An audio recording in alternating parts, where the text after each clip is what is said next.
Então, vamos aqui aprender um pouco da palavra do Senhor em livro de Atos, capítulo 6.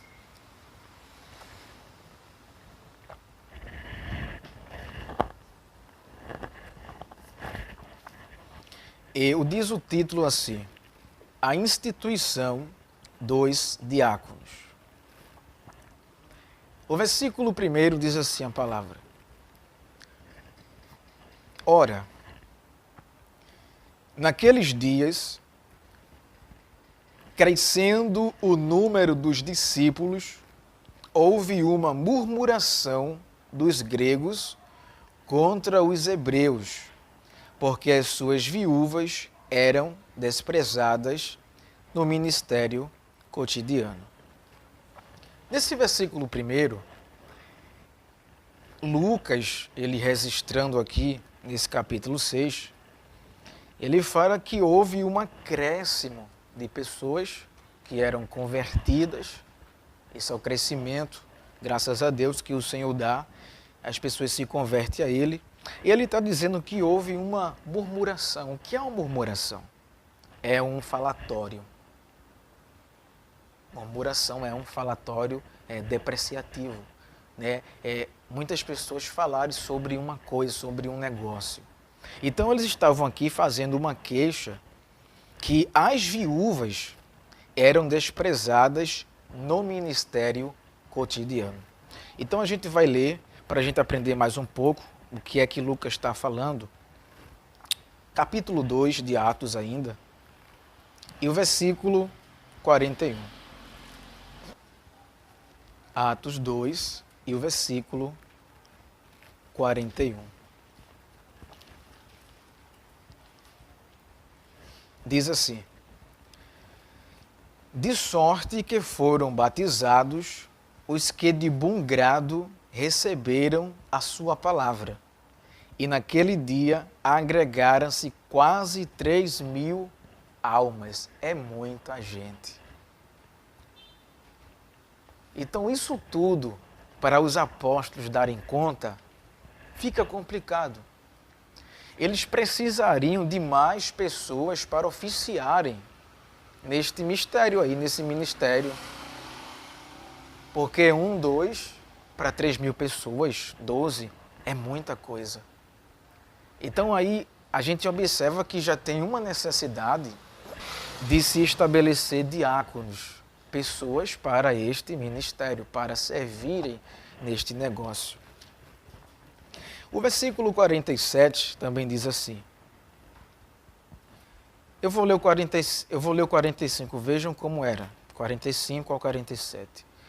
E vendiam suas propriedades e bens, e repartiam com todos, segundo cada um havia de mister, 46. E perseverando unânimes todos os dias no templo, olha aí a constância que eu falei, e partindo o pão em casa, comiam juntos com alegria e singeleza de coração. Então a gente observou que eles partiam o pão de casa em casa. Então quando as pessoas aceitaram a Jesus, abraçaram essa fé que Lucas registrou, as pessoas de bom grado, elas cooperavam. Tinha pessoas que vendiam suas propriedades e davam dinheiro aos apóstolos. Os apóstolos ali faziam a distribuição. Todo mundo que era necessitado, eles eram supridos. Mas tinha que ter pessoas para ajudar, como diz aqui a palavra do Senhor no versículo que a gente acabou de ler anterior, no versículo 46. E partindo o pão em casa, comiam juntos com singeleza e alegria de coração. Então veja que maravilha era. As pessoas aceitavam o Senhor. Então quando mais se aceita as pessoas, é atribuída à casa do Senhor, mais necessidade tem de se consagrar pessoas. A gente observa Jesus no seu ministério terreno, ele mesmo sendo filho de Deus, mas ele fez o quê? ele sozinho para dar conta de uma multidão. Mas ele chamou 12 homens, 12 discípulos, que a mais tarde, futuramente, se tornaram o que? Apóstolos. Eles passaram por ensinamentos, andando com Jesus, vendo como Jesus fazia, para depois serem enviados. Então, nosso ministério, a gente só não dá. Precisamos de mais pessoas. Precisamos de pessoas consagradas, aptas para o ministério, para nos ajudar. Claro que o Espírito Santo está de frente com a gente. O Senhor está com a gente. Mas necessita-se mais pessoas para ajudar nesse mistério aí, como diz a palavra do Senhor. Ainda no mesmo livro, capítulo 4, e o versículo 4. Olha que Deus, olha que bonito, versículo 4 e 4. Muitos, porém, dos que ouviram a palavra, creram, e chegou o número desses homens a quase 5.000. Era muita gente, irmãos. Imagina isso. Então, aqueles apóstolos, eles, no sentido figurado, eles se viam doidos.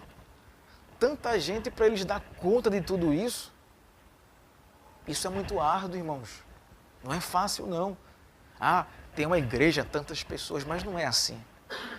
Tem que ter pessoas aptas para ajudar, pessoas cabeças, pessoas chamadas por Deus, porque lidar com almas é coisa seríssima. Ensinar as pessoas, imagina, cada um chegar a você com um problema diferente e você poder julgar a causa de cada um. Não é fácil, irmãos. Então, quanto mais pessoas para o ministério, melhor. Né? A igreja vai tendo um crescimento e também Deus vai preparando pessoas para esse ministério. Isso é uma maravilha.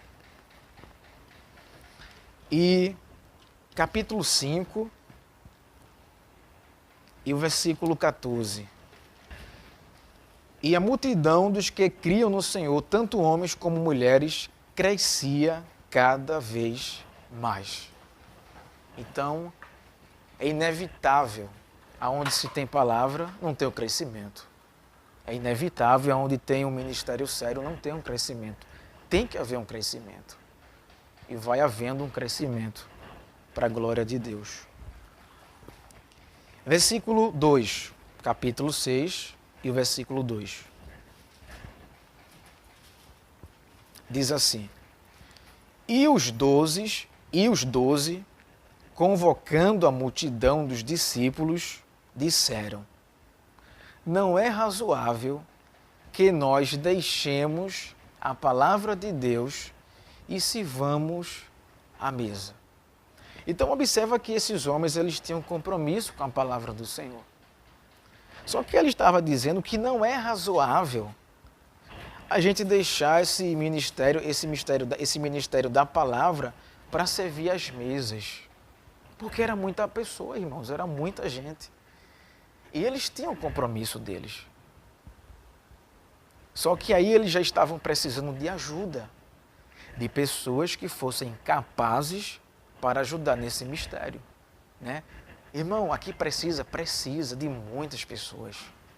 Muitos presbíteros, muitos diáconos, muitos evangelistas, muitos missionários. Precisa-se sim. Não é só na igreja. Você observa que o bairro é grande, irmãos. A seara é grande, como se diz a palavra. A seara é grande e poucos são os ceifeiros. Então vamos se incluir para a gente ser chamado por Deus. Mas como é que eu vou fazer isso, irmão?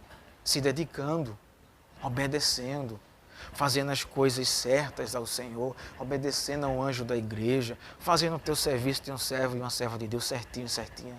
Não tem errada. Quando menos se espera, o Senhor te chama para esse ministério e você vai seguindo aí com o maior prazer, batendo no peito, vibrando de alegria, porque você é um soldado de Deus. Né? Quando eu olho vocês aqui na porta, eu olho, poxa, isso aqui é coisa chique, meu irmão. Somos soldados de Deus, estamos trabalhando para o Senhor, cooperadores do reino de Deus. Que título! E o povo bonito segurando a Bíblia, isso é maravilhoso, irmãos. E bonito vai ser quando Deus chamar você para o ministério. Aí vai ser uma alegria maior ainda. Enquanto isso, vão caminhando no Senhor, no temor do Senhor Jesus. Aí o versículo 3, olha os que eles disseram. Lucas registrou isso. Escolhei, pois, irmãos, dentre vós. Quantos? 7 homens de boa reputação. Primeira qualidade. Então, ele chegou e disse, olha, eu quero que vocês escolham aí no meio de vocês 7 homens. Observa-se que não tem mulher. A mulher sim trabalha. Mas na instituição do diácono, não tem mulher, tem homem. Ele disse, olha, vocês procuram aí homens cabeças, homens que temem a Deus, mas eu quero que vocês procurem entre vocês homens de boa reputação. Para que isso, irmão? Para ser um diácono. É de qualquer jeito? Não é de qualquer jeito. Ele tem que ter primeiro o quê? Uma reputação. Então, se você está nesse ministério, está incluído na coluna da igreja, tenha uma boa reputação. Irmão, o meu passado, assim, esquece teu passado. Você agora é crente e Deus te deu uma nova chance para você fazer tudo certo e deixar um legado e construir um legado na presença do Senhor. A reputação, né, é a gente fazer uma história, né? Uma caminhada exemplar. Sabe aquela pessoa que quando ela não está perto de você faz falta? Seja assim. Eu no início do ministério, era difícil faltar um culto, né? Quando eu faltava, aí, irmão, cadê você? Se tem falta de você, então não pode vir. A minha avó vinha, minha mãe, olha, o culto foi uma benção. Eu disse, poxa, perdi. Mas era assim. Então seja assim. Você tem uma história que o povo gosta de você, ama você. Essa reputação aí é o nosso cotidiano, né? O dia a dia da gente. Porque tem pessoas, infelizmente, 2 personalidades, né? Em casa é uma, na igreja é outra, e na rua com as amizades é outra, né? Então, temos que deixar essas coisas, temos que ser a gente mesmo, né? A gente tem que mostrar agora que nós somos um povo diferente, o nosso legado, a nossa história agora é diferente, né? Muitas pessoas estão aqui, estão louvando, pregando, mas lá fora tem outro linguajar, tem outro comportamento, então isso não convém, né? Eu tenho que vigiar, vocês têm que vigiar, todos temos que vigiar, porque para o inimigo acusar é rapidinho, né? Para apontar o dedo para a gente é muito rápido. Temos que ter uma boa reputação no trabalho, ser você servo do Senhor no trabalho. Quando você está fora, as pessoas dão um bom testemunho de você quando você está fora. Né? As pessoas, quando falar de você, as pessoas vão dizer, não, irmã, o irmão é uma benção, o irmão é um abençoado, o irmão faz as coisas certas, a irmã é a mulher de Deus, ela fala a verdade, eu gosto dela, eu gosto dele. Temos que ser assim. Né? Na casa do Senhor, uma boa reputação. Aquele irmão obedece, é obediente. O irmão está esforçado, obedece o pastor, faz os deveres, não reclama, não fala a mão pelas costas. É uma reputação isso. Né? É o nosso cotidiano, o nosso modo de viver que o povo está observando, a igreja está observando e principalmente Deus está observando. Né? Então, para chamar esses homens, tem que ser homens que tenham uma boa reputação. As pessoas já estavam observando esses homens, Deus muito mais. Então ele não chamou, olha, traz um homem relaxado aí. Não. Deus quer os melhores. Deus quer os melhores. Deus quer uma pessoa de reputação, de bom testemunho. Aí ele disse, escolhei, pois, irmãos, dentre vós 7 homens de boa reputação, cheios do Espírito Santo e de sabedoria. Ele citou 2 coisas aí, cheio do Espírito Santo e de sabedoria. Então a gente vai aqui na segunda qualidade, cheios do Espírito Santo. Então, quando eu pregava, irmãos, isso era quase toda vez. Quando eu pregava, eu sentia a inspiração do Senhor. E quando você sente isso, você quer mais se aprofundar. E até que Deus coloca no teu coração, como a irmã Isadora falou, o desejo do batismo com o Espírito Santo. Eu já passei por isso, eu sei o que é isso. E hoje eu disse, e quando eu estou orando ali, Deus me batiza com o teu Espírito Santo. E o segredo é glorificar a Deus. De boca fechada ninguém fala nada. De boca fechada Deus não vai usar nada. Mas antes eu tenho que ser cheio. Antes, mas como é que eu posso ser cheio? Então essa vida cheia do Espírito Santo, a gente está em comunhão, como já foi dito aqui, vocês estão certos, parabéns. Você ter essa comunhão com o Senhor. Ter uma vida, para ser cheio do Espírito Santo, é uma vida de oração, claro, constante oração, com o nosso pensamento no Senhor. Só que a pessoa que é cheia do Espírito Santo, ela vai ter características de uma pessoa diferente. De uma pessoa que é separada do mundo, uma pessoa que faz a diferença. Até no seu falar, ela é diferente.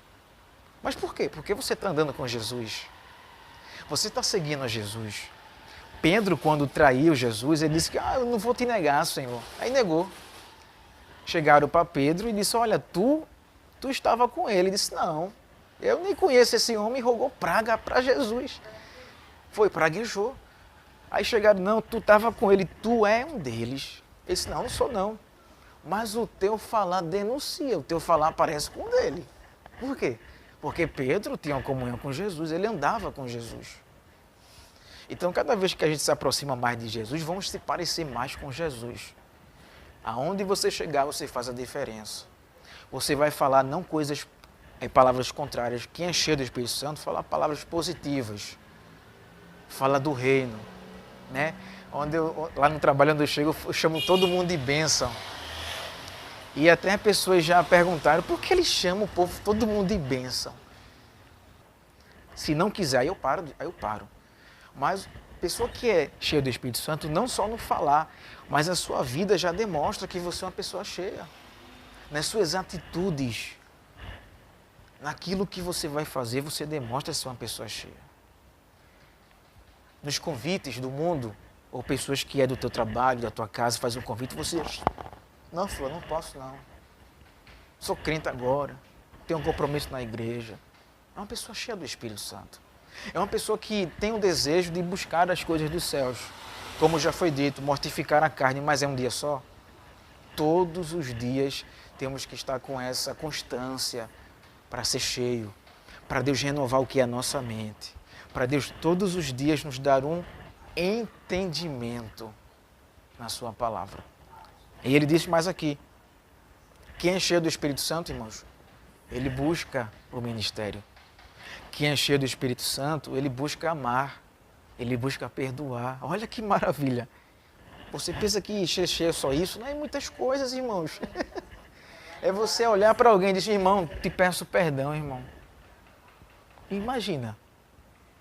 Isso é o fruto do Espírito Santo, porque você está cheio, transbordando de Deus, você tem um amor, você agora tem alegria. Você tinha raiva, mas que você agora é cheio, você tem amor. Você está apto para ajudar o necessitado. Ah, pastor, qualquer coisa me chame. Cheio do Espírito, fervente em oração. É isso aí, cheio do Espírito Santo. É uma maravilha. Aí ele diz mais aqui. Homens de boa reputação, cheios do Espírito Santo e de sabedoria. O que é essa sabedoria? Homem sábio. Então imagina, irmãos, se hoje, aqui nesse ministério, fosse chamado pessoas que não tivessem sabedoria, como seria isso aqui? Seria um desastre. Pessoas desequilibradas, pessoas que iam falar coisas que não tenham nada a ver com a palavra. A gente está acostumado a ver esse título, o povo ali é crente, mas será que todos são mesmo? Será que todo mundo é sábio? Por conta de um, irmãos, mancha a família cristã todinha. Eu, por exemplo, estou numa parada, posso pegar um mototáxi, qual é o local? Eu moro em tal bairro. Ele disse, vixe, aquele bairro ali é perigoso, vou nada. Por quê? Quer dizer que todos no meu bairro é ruim? Não. Mas por conta de um grupo, irmãos, que não tem sabedoria, que faz as coisas erradas, suja tudo. Ah, os cristãos, eu quero ser igual aos cristãos. Ei, tem cristãos sérios, sim. Mas por conta de um grupo que não é sério, que não tem sabedoria, que sai falando aí o que não deve falar e que não anda com a palavra, suja outros cristãos seríssimos, outros cristãos que andam na linha. Então veja como é as coisas. Mas ele falou, procure homem de boa sabedoria. Aí ele diz, né, homens de reputação, cheios do Espírito Santo e de sabedoria, aos quais constituamos sobre esta necessidade. Então esse escolhei, pois, os irmãos, dentre vós 7 homens, não é de qualquer jeito. Não é, olha, vem cá fulano, tem boa reputação, tem, é cheio do Espírito Santo, tem. Mas será que Deus quer você mesmo? Às vezes não é. Às vezes você pode ser um homem de Deus mesmo tal, mas Deus não quer te escolher. E aí? A gente vai ver isso lá no Antigo Testamento, como era essa eleição também. Lá no livro de Deuteronômio, o 5º livro de Moisés, que é chamado Pentateuco, que é o 5º Pentateuco 5.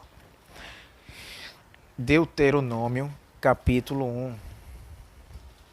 Deixa eu ver aqui, a Bíblia aqui é nova, eu fico um pouco perdido. Eu estou aqui, capítulo 1 e o versículo 13. Olha o que diz, capítulo 1, versículo 13. Lá no tempo de Moisés, viu? Olha, 13, 1 e 13, Deuteronômio. Tomai-vos, homens, o quê? Sábios e entendidos, olha para que palavra, experimentados entre as vossas tribos, para que os ponha por chefe sobre vós. Tem que ser nós, irmãos. Está vendo? Experimentados, provados.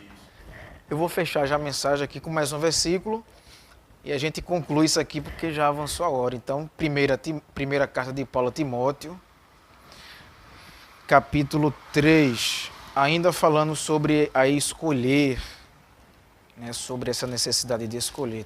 Capítulo 3 e o versículo 7. Olha o que diz. É necessário também que tenham bom testemunho dos que estão de fora, para que não caia em afronta e no laço do diabo. Olha aqui, tem que ter um testemunho lá de fora, as pessoas de fora.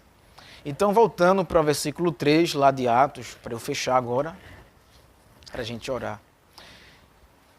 Versículo 4 de Atos, 6 e 4. Mas nós perseveraremos na oração e no ministério da palavra. E este parecer contentou a toda a multidão, versículo 5. E elegeram quem? Olha, eu vou falar, os nomes dos homens. Mas uma coisa que me chamou a atenção aqui foi o quê? Que isto agradou as pessoas. Veja que quando as coisas é encaminhada por Deus, o povo concorda, irmãos. O povo vai vibrar, poxa, esses homens são homens de Deus, vão para o ministério, glória a Deus. Porque viu a reputação que eles têm. Aí a gente pode também se perguntar, eu gosto de ter um foguinho na lenha, mas presta a aprender. Mas o irmão não é diácono, por que ele fez aquilo? Poxa, é humano. Quem era Paulo também?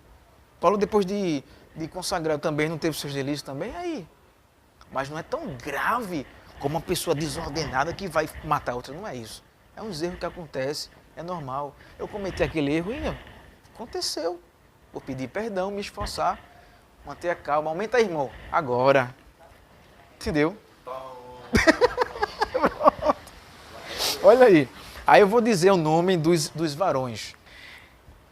E elegeram Estevão, homem cheio de fé e do Espírito Santo, e Filipe e Prócoro. Se não tivesse que considerar Procoro, mas é Prócoro e Nicanor e Timão, Parmenas e Nicolau, prosélito de Antioquia. E os apresentaram ante os apóstolos, e estes, orando, lhes impuseram as mãos. Então não vou falar mais, que eu já prometi que não vou mais, eu vou encerrar aqui. E esse colocar a mão não é de qualquer jeito. O Senhor primeiro falou para eles. Tem versículos aqui, eu não vou ler mais. Mas o Senhor fala e os apóstolos vão lá, impõem as mãos e ele é separado para esse mistério. Para a glória de Jesus. Amém?